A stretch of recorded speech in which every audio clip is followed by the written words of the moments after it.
On the eve of his birthday, June 14, 2025, US President Donald Trump oversaw US troops, tanks, armored personnel carriers, and fighter jets parade to mark not only his birthday but also the US military's 250th anniversary.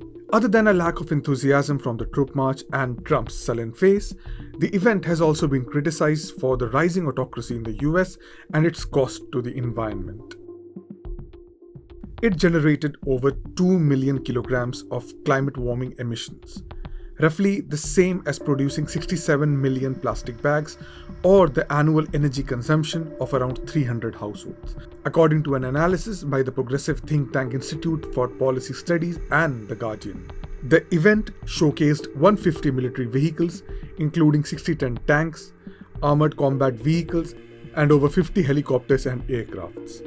Some aircrafts from the Second World War were also included, such as the Mustang fighter and B-25 missile bomber.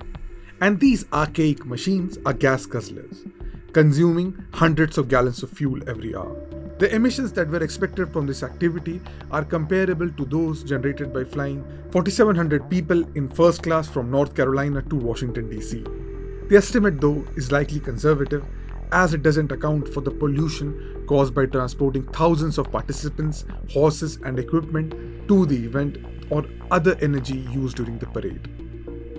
We are spending money to glorify a gas-guzzling equipment used for war, genocide, and planetary destruction, said Hannah Homestead, research analyst at the Institute for Policy Studies.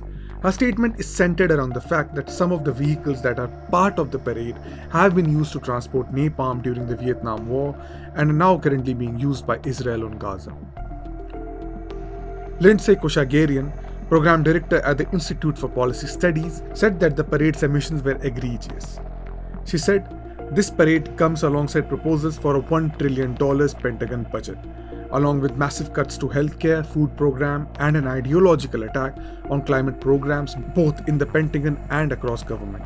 She added further, "The more we spend on sending these fuel-guzzling tanks and helicopters around the world, the less we have to protect our people, communities, and the planet." The armed forces are under greater scrutiny for carbon emissions in recent years, and the US Department of Defense is the single largest institutional greenhouse gas emitter in the world.